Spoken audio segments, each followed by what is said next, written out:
Welcome back to Under Oath. Sitting next to me is my very talented friend, Thank you. James John. Thank you. And I love being here. You know, we both do stand-up. Yeah. You do it more than I do. Mm-hmm. I was just on stage, had 9 people who let's just say the pudding crowd, the applesauce gang. Yeah. You know, The silver hairs, if you will. silver hairs who aren't there to laugh. They're just there to get out. Yeah, and they I are. understand it's important to get out. Mm-hmm. I'll be old and I'll want to get out too. Yes. But I won't sit in the front row of a comedy club with this one. What did he say? What did he say? Uh-huh. I was furious the other day. I had bet you 9, were. and I knew I was in trouble Uh-huh. because I follow the James John School of Comedy. I go out early and talk to people Yes. at the table to endear myself to them. Correct. And I'm like, how are you guys doing? What? Are you here to take our order? No, I'm your comedian tonight. He said, what? I'm your comedian tonight. What? You're here for comedy. And he looks over at his wife. Is that what we're here for? And they come every Saturday night. Yeah, I heard that. I found out this group comes every Saturday night. Really? And I asked the guy, do they laugh? No. No. They just, this is their night out. Mm-hmm. He couldn't understand me when I was a foot from him. That's bad. And half the other people weren't either. I'm going, what is going to happen when I'm on stage 3 feet from them? Correct. Are they going to get it then? No. No. And I know what you telling the truth because I've been there before. Yeah. You can't sit in the front row. No. And one is interpreting my jokes. Oh my gosh, no. Oh, this is what he said. He said he made fun of the black man. I didn't make fun of any black man. Why would you say that? I heard it too. I heard it. Yeah. I'm he like did. going, first off, I'm Jewish. I didn't make a joke. It was a Jewish joke. How does that become a black man joke? I had to defend the joke. That's funny. And it wasn't like she got up and was offended at me. No. She was just interpreting my joke like it was in a different language. Correct. Okay, this is the deal. I have a feeling he doesn't like the blacks. No, The fact you keep saying the blacks. I didn't say that. Oh my God. I love Florida. And I'm a firm believer that black people love nothing more than to sit there and watch a white person defend them. Oh, we love it. It's it is chef kiss. Thank you. Wow. Without you, I don't know how I would have got up this morning. If you ever want to learn anything about racism, ask a white woman. She knows everything. That is offensive, okay? I knew I was good when the table behind it was going. Yeah. Man. I would love to be able to say I'm black. What? I would love it. I so badly want to be black. I do.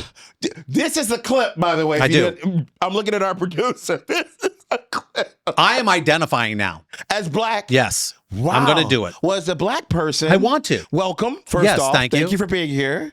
What's the first thing you want to do as a black person? Move into somebody's neighborhood and have them bitch. You want them to be... You want the cops called on you? Do you have kids? Do you live here? You speak really good. Thank you. You're very well spoken. I would love, That's hilarious. There's a lot of humor in our differences. Correct. I mean, and nothing wrong with exploring that. I love that, by the way. I did something in my last show. Uh-oh. And I did it because of this crappy show I did. Okay. Where in the middle of the show, I realized this whole group didn't understand a word I was saying. And they're not going I to. couldn't have done anything. And I go, you know what? George Wallace taught me this one. I love George Wallace. George Wallace is a great comedian. He goes, let me explain this. I do $200 shows and I do $30 shows. You the $30 show, so you getting $30 jokes.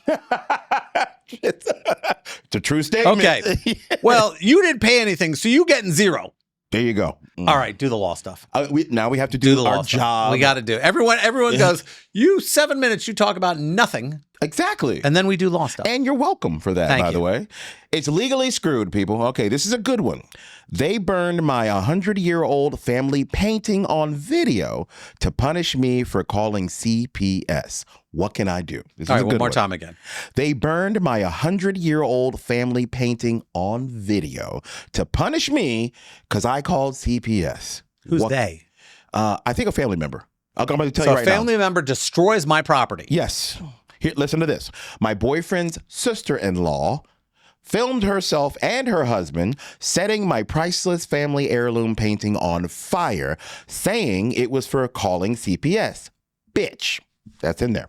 The painting was over 100 years old and given to me by my grandfather, and I'm in Florida. This happened in Ohio. Can I sue or press charges without blowing my savings on a lawyer? So where was the painting burned? Florida or Ohio? Ohio. Okay. So you have an Ohio case now. Yes. Good news. I'm licensed in Ohio. Yes, he is. Okay. One of my 18 states. Mm-hmm. Okay. There are two different issues here. Okay. A criminal case and a civil case. People don't know the difference. Okay. Please. Real simple. One you go to jail for, could go to jail for. The other one you have to write a check for. Got it. Okay. Civil, checks, criminal, and lock them up. And for the record, I don't want to do either of those. No. Yeah. Okay. Contact the police first because it is a crime. Yes. It's criminal mischief. Mm-hmm. There's also destruction of property, a couple other things, depends on the intricacies of the law. Got But it. this would be over $1,000, so most likely it'd be a felony. Okay. Okay. So you got the crime aspect about it. Got it. And the court could set some kind of money, but you're not going to get that money back. Not from that. Okay. Second issue, you could sue them. Now, if the painting's worth a crap load, you can't go into small claims court because it's limited. No. So you're going to have to hire an attorney to run this by. And the difference between small claims and a normal case is... Small claims, it sounds small. Got it. It's in the name. Got it. What do you mean? It's big? No. It's small. It's small. Small. And normally small claims can be in county court, which is the baby courts, and it's fast. It's Gotcha. real quick. Gotcha. You don't get your attorney's fees normally, and it's real quick. You'll be in and out in less than 6 months. Okay. Regular court case could take forever because they allow you to do what they call discovery, which means you're allowed to ask information. You can get documents. You can do depositions, which means I can get you in a room and question you. Ah, okay. And unlike a criminal case, if the criminal case is still going on, they could plead the fifth. Got it. So they don't have to testify. That's how Cosby got away. Ah. Yeah. You know how Cosby walked, right? Yeah. On technicalities, right? Well, it wasn't technicality. Okay. It was an absolute wrong thing they did. So people are going to listen right now. Okay. All right. The Cosby case, real quick. Don't get yourself mad. I get it. He did bad stuff. There's depositions of him. He was a horrific human being. He said in deposition, Yeah. I gave him the drinks just to loosen him up. Yeah. Okay.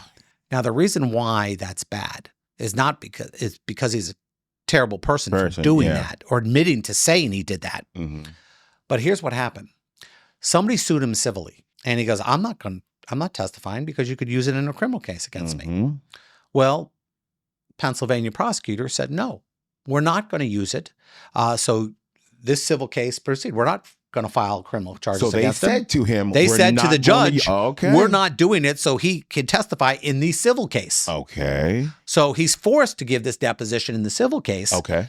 And they use it 2 years later in the criminal case to find him guilty. You can't do that. No. And the judge in this case, and here's the way this works. Judges sometimes, a lot of times, to avoid looking bad because they're elected officials. Yes, they are. Do something, will rule poorly. I had a case with Disney where they put in 200 photos of different characters doing weird stuff in the park. Just weird pictures. Yeah. And they couldn't put it in because it wasn't my client. And there's a whole rule on how you get photos in. And there's a whole bunch of requirements. Well, the judge said, I don't care. I'm not going to be the reason why this case got kicked out. So you're going to have to appeal me. Gotcha. And that's what the same thing happened in the OJ case where how they stormed his compound and everything else like this. Like Cosby, karma did to him what happened. That he served time, which he never would have served without this bad evidence. Yeah. And when I say bad evidence, he was forced to testify against himself. That's not acceptable. Should he have suffered greatly for his conduct? Yes. Yeah. But we have laws. We do. At any time it's not a technicality. Oh, he got off on a technicality. No, they ran elephants over the law here. Literally tore it up, threw it away, did everything we're not supposed to do for the greater good. No. And anytime we talk greater good. That's a slippery slope, man. Woo, greater good is bad. Yeah. Really bad. I've seen the greater good where police officers and judges and attorneys and everyone thinks I'm not right, but I'm morally right. Yeah. And are you? There are a lot of situations where you find out later, wow, That was a lie. Why did they do this? Mm-hmm. Like a lot of these, let's just say these SA cases on kids, where they rigged the evidence, where they got these kids to testify, like whole people were lost their whole lives over lies, where they would take a doll and they'd give the kid a gift and they'd point to the doll and they'd hand the gift out. And it was horrific. That's crazy. Yeah. And I've been involved in, my first job was criminal. Mm-hmm. And I saw it happen a lot. And they go, no, we're right. And I'm going, wait a minute, you guys just made all this up. That's not right. And you know what happened to them? Nothing. Wow. The people who do this bad conduct never have to serve a day in jail. For example, that prosecutor who said he wasn't going to do it, nothing happened to him. No, you never heard of it again. Nothing. No. Prosecutor didn't suffer for this. He got up there and said that. The person who brought the evidence forward, knowing he shouldn't have, nothing. He got a lot of press and he probably got a great job because of it. Wow. Because even when you lose on a big case, you win. Got it. Everybody from the OJ case, millionaires. Millionaires, yeah. The big losers, the prosecution who lost an unlosable case, all made millions off it. They did. Nothing's like failing forward. I always try to keep you from being political on your Facebook. Yes, right? you do try to keep me from being political. I do. But oftentimes you become political yourself. I can't tell if you're just taking the opposing view just to generate some discussion or if you really think that. Dude, I'm middle of the road. I am. You know I am. I am exactly in the middle. And I look at left and right and go, what's wrong with both of you people? The people in the middle, they're the people on the road who get hit by the truck, though. You know why? That's what happens. Because the truck driver's stoned. I can't do anything about that. But I think you're going to enjoy this. Oh, do tell. Illinois. Look at his eyes lit up. Every Republican, when you say Illinois, their eyes light up. It's like fresh meat. Are we talking about Chicago? Fresh meat. No, we're talking about all of Illinois. I was tracking something the other day, and it hit me as a lawyer what we can do. Let's say the government puts a hold on somebody for their immigration status, and they're getting out of prison.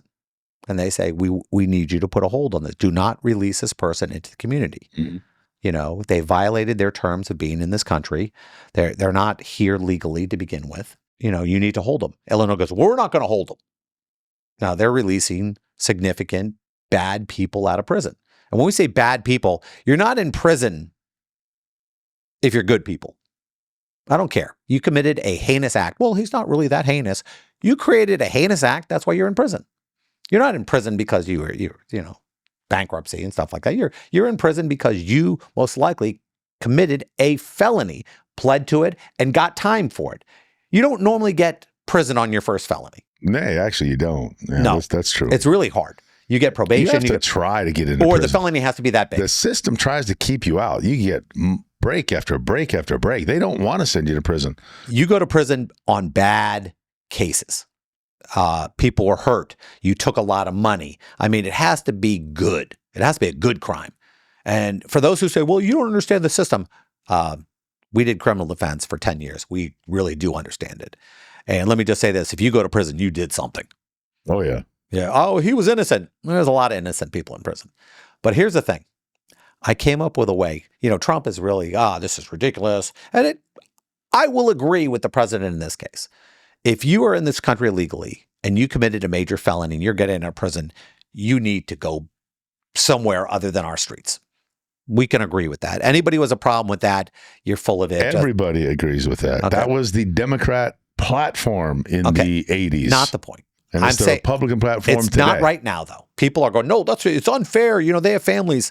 Okay, you commit major felony. Normally, the crime was against somebody else. They normally didn't hurt. They didn't go to prison for suicide. Okay, I tried to commit suicide and I went to prison for no. They didn't hurt themselves. They didn't do this. They hurt somebody else. Now I have the solution, and you are going to go, Jeff. You're a genius, and you've never said it in your whole life. I've never said that's probably true. It is true. Never said it. All right. Here's what can happen. President Trump, everybody, Pam Bondi, from Florida, you're going to love this. I'm waiting. If you do not hold the person, because that's their policy, we're not going to hold them when they're released from prison. If they commit another crime, you and I get to sue that state because my client would not have been damaged but for you letting this guy go. You violated a federal hold order. Exactly. Because you didn't believe, you said, we're not going to do it. And the government's not going to sue you because they're not going to sue another cop. That's kind of like what they did with the Americans with Disability Acts. Like all these people who were, you didn't have, there were so many violations that the government couldn't enforce it well enough. So they just said, hey, listen, attorneys out there, you get attorney's fees. You are able to prosecute this, and we'll let the lawsuits fix this problem. Now, I'm not licensed in Illinois. We'll sick the attorneys on them. That's what. Now, I'm not licensed in Illinois, but if I was an Illinois personal injury attorney, there was a hold on this guy, and he DUI'd my client. Now I'm suing you. State of Illinois, you are responsible. And Craig and I know this one term. Out of all the legal jargon we know the words "but for." But for the government releasing this guy, this would not have happened. Well, guess what? If they would have given this person over to the government and he would have been deported, which he was going to get deported, this would not have happened. Yeah, well, you'd stick the trial attorneys on him, and there you have it. I'm actually unbelievably tired of people getting hurt badly by people who should not be on the streets anymore. In a scenario where somebody's just a bad dude who shouldn't be in our country in the first place. And this has nothing to do with political feelings. Jeff, my friend. No, it's not typical. I'm talking a very limited area. Genius. Oh, look at me. But you don't mean it. I do. Okay. But I think the lawsuits will. It's a great solution. Just so you know, and people are going, lawyers. Here's the deal. Because lawyers sue people, we fix holes in our systems. That's why you have airbags in your car today. Seatbelts. People are required to wear seatbelts now because enough people were sued. There's a lot of things. There's a lot of issues. Doctors now are required to draw letters on the right leg they're supposed to operate on because of all the people who are operating on the wrong leg. Yep. I mean, all the weird things that you see in the world to protect us now, and people go, well, that's just stupid. You think they have yellow cones in Publix because they like yellow cones? Or because enough people busted their ass that they go, hey, you know what? Let's put the yellow cones around the wet area. Because so many people, lives have been screwed up. But it's not because of that. It's because we had to write a lot of checks. And you know when change happens? When people write a lot of checks. The only way to get these big companies to move or do anything is to force them to pay money. Or our government. It's the only time they care about it. And they have to pay money for it. If you're a congressman and you say, this person's not here illegally, they haven't committed any crimes. The crime is they're here unauthorized. And we know that's a crime. But you keep telling us, and you think you can repeat this comment over and over and over again until we start believing your lie. What you are doing is what's called jury nullification. It means you lie to the jury and you say, here, I know this is the law, but don't follow it. Okay? These are the laws. You want to change the laws? And this is how both sides suck. Democrats and Republicans. Because when they have the power, they don't change the law. Because they don't really want to change the law because they have people who vote for them that they don't want to follow. For example, abortion. I'm so proud of you right now, Jeff. I'm so proud of you. Here's the thing. The Republicans could pass a bill that says abortion is illegal. They could take it away, but they don't want to. And Democrats could have done the same thing and didn't. You know why? Because they're both full of crap. They want the fight. They want the argument. I read that if you had taken all of the money donated in the last 10 years for homelessness and divided that amongst all of the actual homeless population, that each homeless person would have gotten something like $1.8 million. No way. Yes. No way. Those are like the people who say, if Elon Musk donated all his money, everybody would be millionaires. And they don't realize, no, everyone would have $100. Lots and lots of people and organizations make a lot of money, quote, fighting homelessness. I don't like when we see the loss of the money and it just goes away. I think we should hold our officers who are responsible for this money criminally responsible, not civilly responsible, not they lose their jobs. But if you do not, it should be like criminal fraud. Well, you entrust elected officials with tendering or tending to the money. So that those are assets that are put in your care and control. And if you run your organization, your state government or your city government so poorly that you can't account for hundreds of thousands, hundreds of millions of dollars, that should be criminal, yes. But we're talking the people who are actually responsible for the money are appointed. They're put in these positions. They don't, and they just get fired. You know, well, a lot of time they've been losing money, 4 and 5 administrations before. I mean, California with the fires, the water wasn't there. Who is responsible for the water being there? We know. We can look it up. I can promise you that dude. Why hasn't somebody going, hey, the reason why this area had no water was this dude? Uh-huh. Why the hell hasn't anybody pointed a finger yet and going, well, Bob, who's in charge of the water over here? It can't be that hard to find out. But I think we're intentionally hiding these people. We're hiding the people who have lost these billions of dollars. What we're intentionally doing is hiding the incompetence of these people. I don't think we and are. Actually, it's the cowardice because they won't stand up for the right thing to do. The waters being emptied out, like you said. That was a problem that was foreseen years before it actually resulted in all those fires.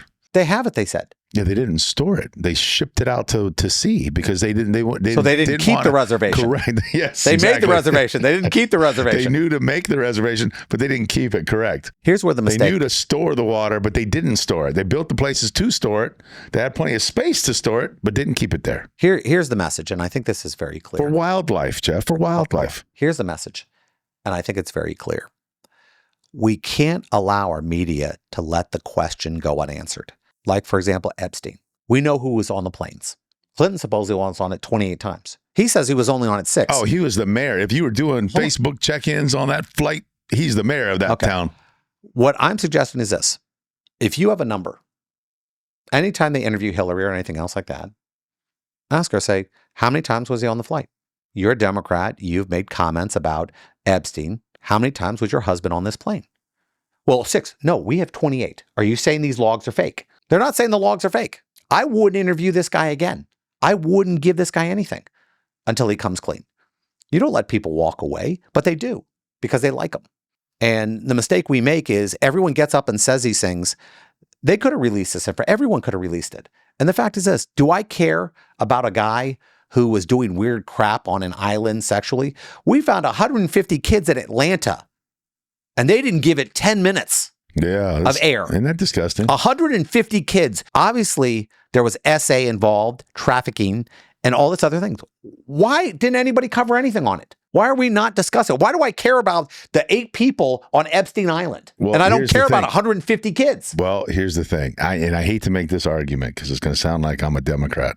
You might have somebody who's very, very closely connected, maybe even guilty of some of that himself, and is doing what we know criminals do sometime.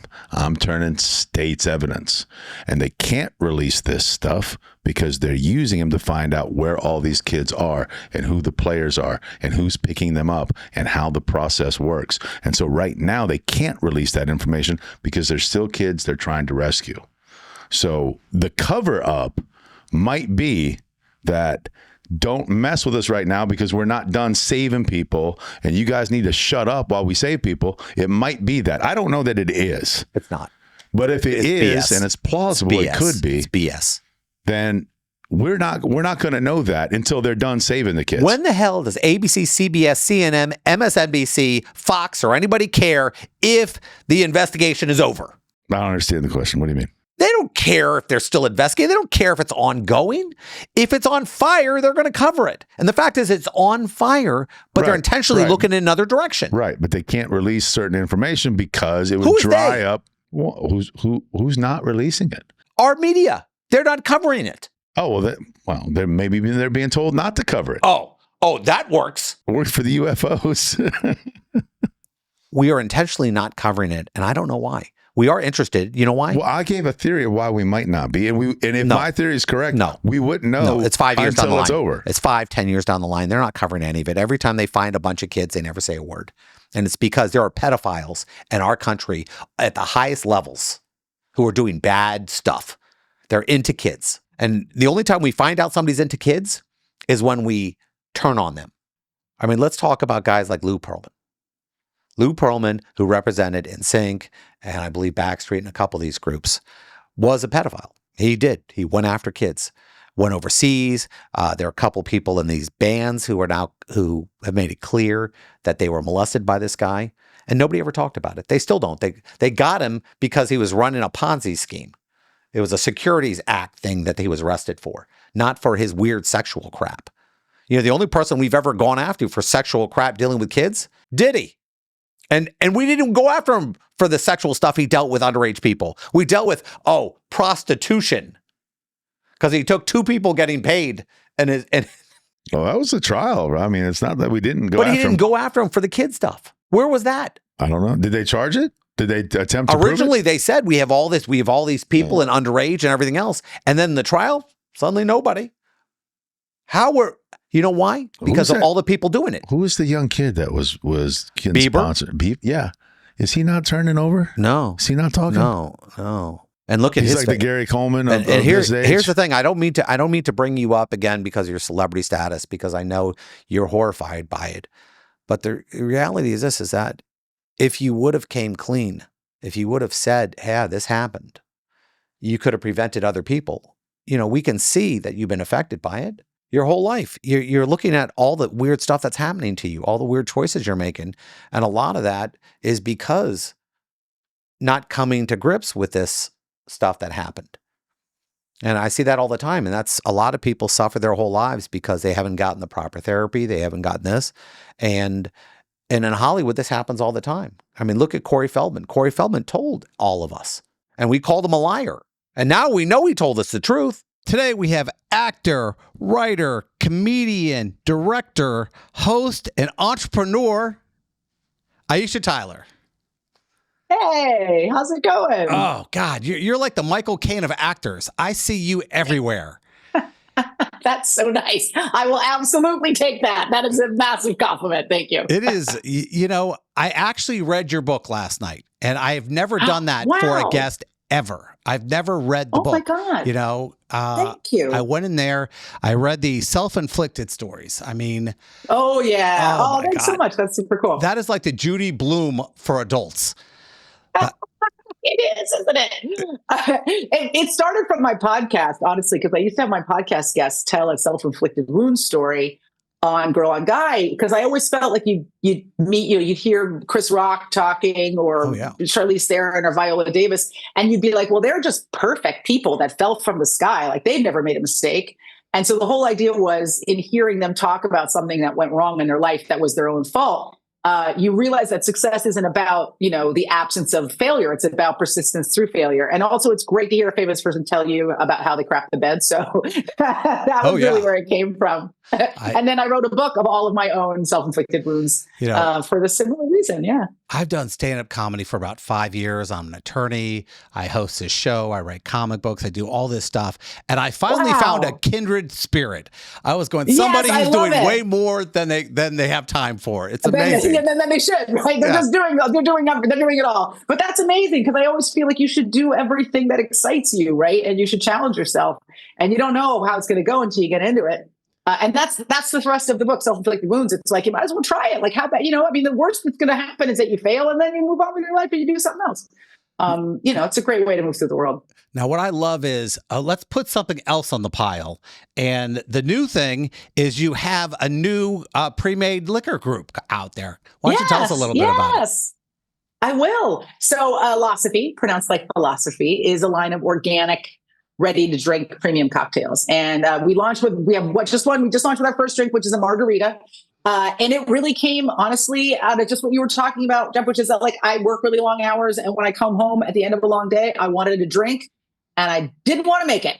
And it was really a very pure business proposition. Like, I felt like if I felt this way, probably other people felt the same way. Like, I'm a real quality over quantity drinker, and I'd get home and I'd just be wiped. And I was like, man, it'd be so great if a margarita just appeared in my hand right now, And so I started the business just based on that premise. And I started working out before COVID, but I hired my business partner. It's just two of us. It's me and my co-founder.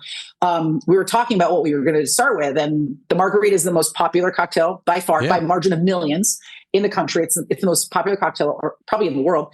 And I was like, well, it can't be done, because every ready-to-drink margarita in the market tastes like trash. And horrible. I'm not naming any. Yeah, horrible. It's the worst. It's like the worst thing that ever happened to you when you're drinking. Like Zima, but with margaritas.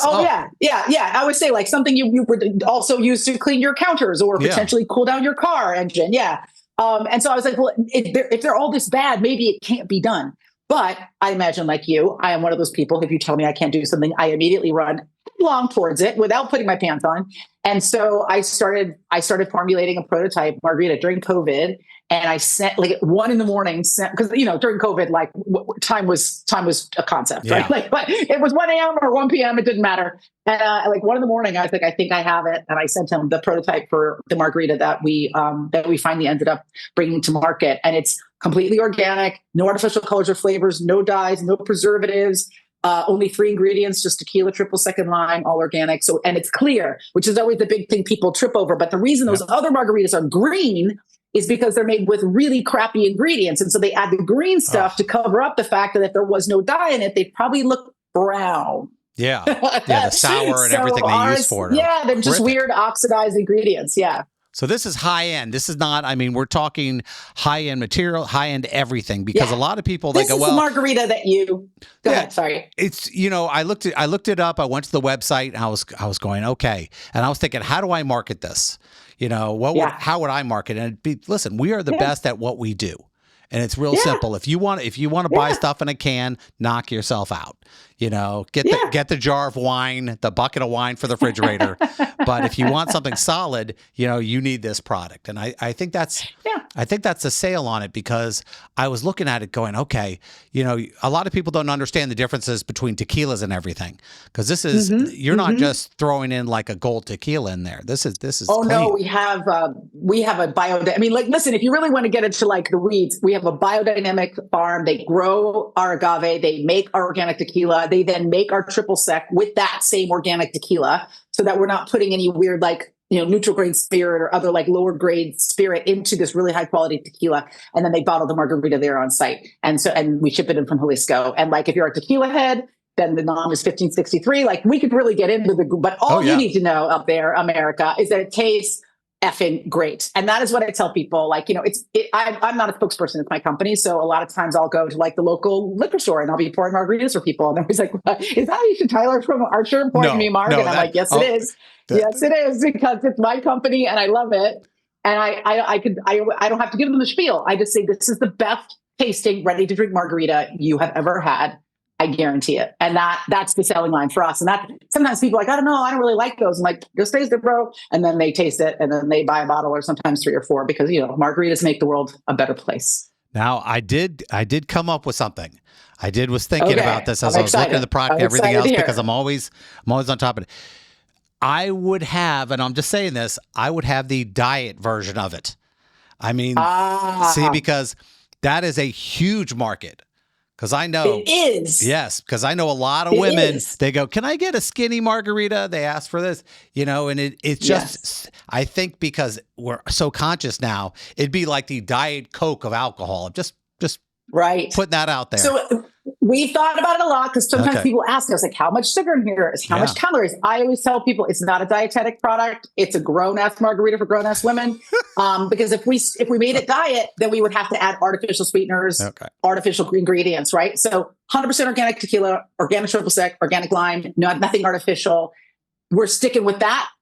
So, it's for our fitness sex. If you're somebody who's into fitness and you're into kind of like eating healthy and stuff like that, we're your team. If you're on a diet, maybe you just got to lay off the margarita altogether for a little while. I'm not trying to tell you how to run your life, because I've never laid off margaritas, but we're kind of sticking to the lane of super premium ingredients and nothing artificial. Now, I got it. Outside the new company, I actually did a deep dive into your book. I did a lot of things. I was so amazed. The thing that amazed me the most is most people know you from Criminal Minds. They know you from very serious things, and they don't realize you're a solid stand-up comedian. Thank you. Thank you. This isn't just something, I did a guest spot or I did a host spot. Or featured for this person. You've been in the game a long time, and people don't realize.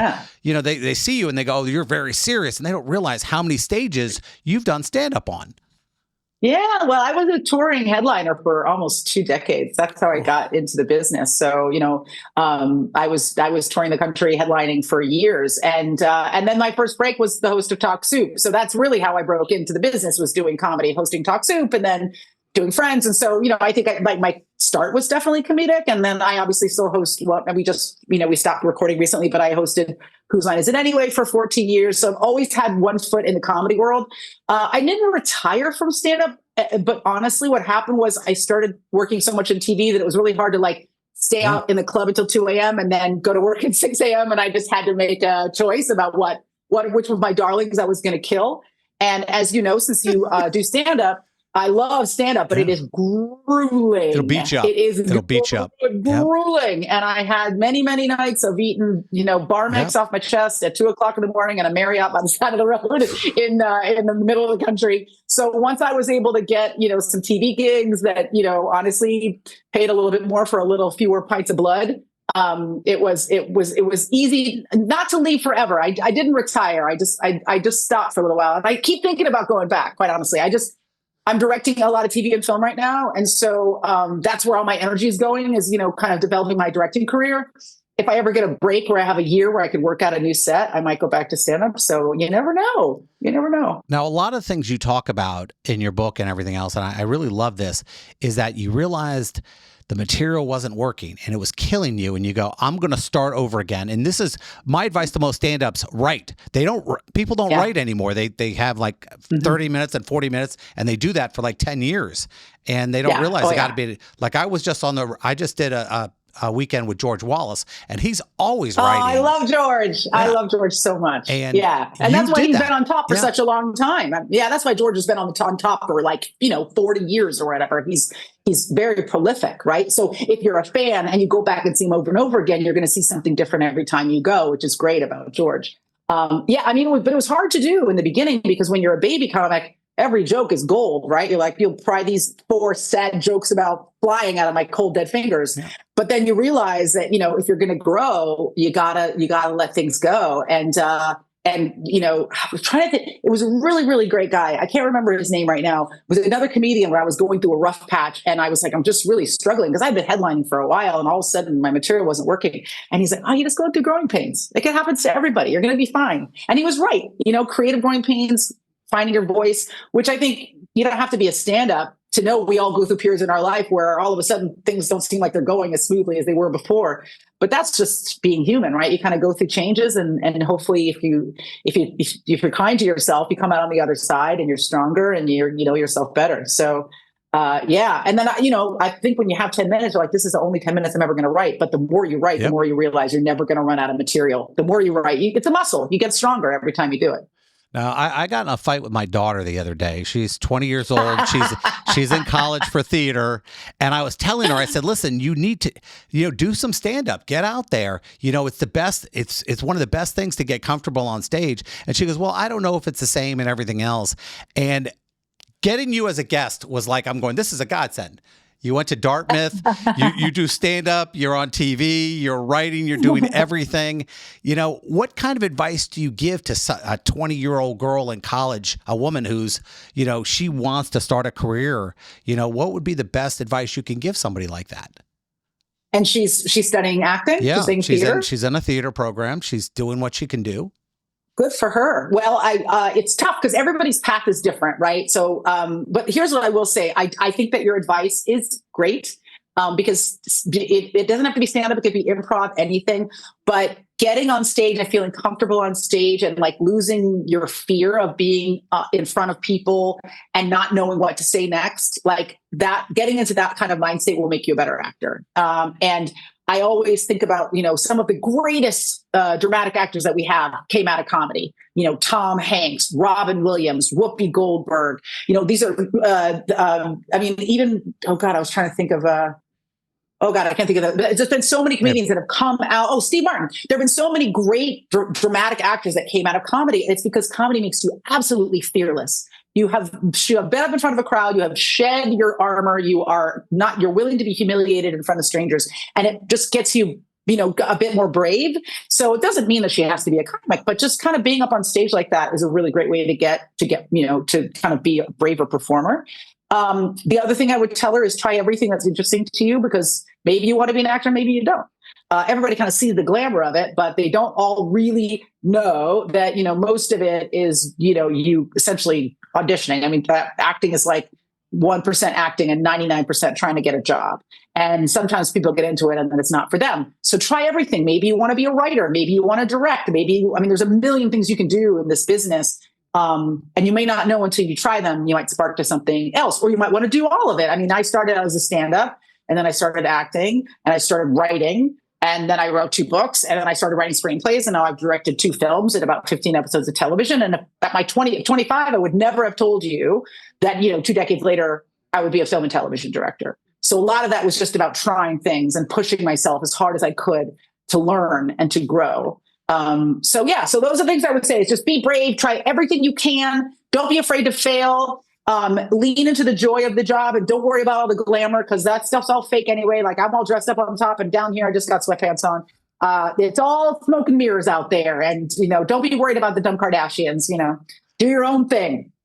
I hear you. Now, one thing I found a kindred spirit in that we take on too much. And Yes. I try to find out what shortcuts, what can I do to improve that? What do you think the most important thing in your life you have to make sure you do when you're taking on so many different projects at the same time? That's a good question. And I want to have a really great answer for you. I will say that, like, when I had my podcast, I get this question a lot. And they would like, what's your strategy for like your workflow and how do you get through your day? And I was like, I wake up in a panic. I execute as hard as I can all day, and then I collapse in a panic at the end of the day. And that is my strategy. I just try to knock as much crap off my to-do list as I can before my body fails. I've gotten a little bit better managing my time.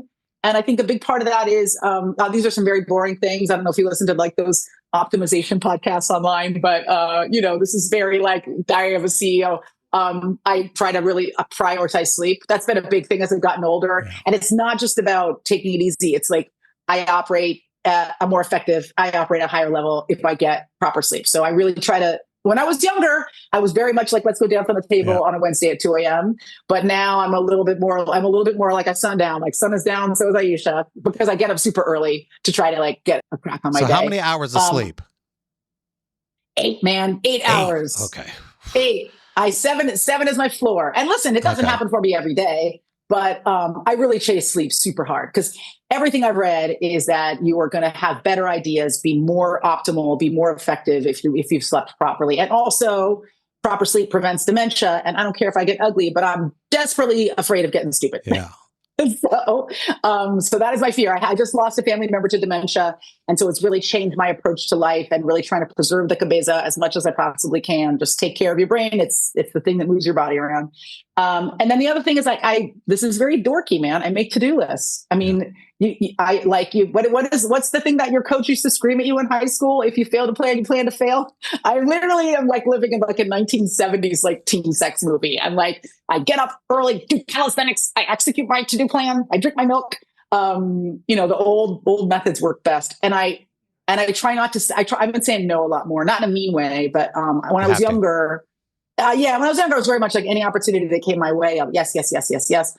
And now I'm just like, if I'm not excited about it, if I don't think I can do my best work, if I can't really knock something out of the park, I'll very gracefully say, I'm so grateful you thought of me, but I feel like someone else is going to do a better job for you on this.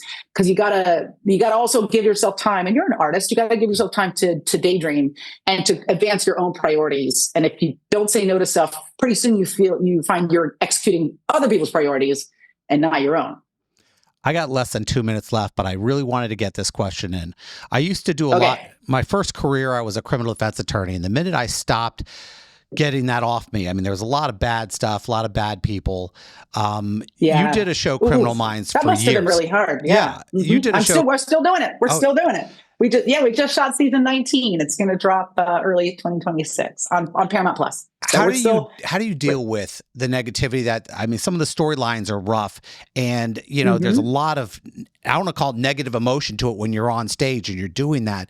How do you release it? How do you get it off you when you leave? Or is it just something that you don't, it just falls away? It's a great question. I'm going to give you 2 answers. So the first one is we have a real profiler who's worked for the show for many, many years. And he used to write scripts. And I always told him, I'm always terrified when you write a script because I know something like this really happened. Even though most of our stories are in some way taken from real news, I always knew his were like very close to the bone. And he would say, listen, there's a lot of gallows humor. When I was in the office, the way we deflected things was we laughed about everything. A lot of dark jokes, a lot of just trying to like diffuse the emotional bomb.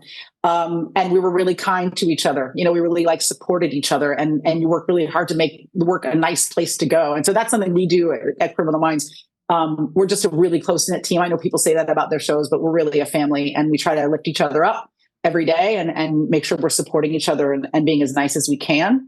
And then the other thing that I do, and honestly, this goes back to, being a comedian, is I just try to laugh as much as I can. I think, when I was a kid, when you were a kid, we didn't have this bombardment of bad news. It wasn't that bad things weren't happening. It just wasn't at our fingertips every minute of the day. And the human animal just really isn't cut out to take in this much bad stuff. We just don't have the capacity for it. So I try to stay up on public events, and I try to be a good citizen, but I also try to laugh and play and spend as much time with the people that I care about as I can, do what I can to make the world a better place, and then have a nice drink at the end of the night and watch something that has nothing to do with finding bodies on a beach or in a dumpster or under a car. We're as animals, we're animals, right? We're really fancy animals, but we're animals.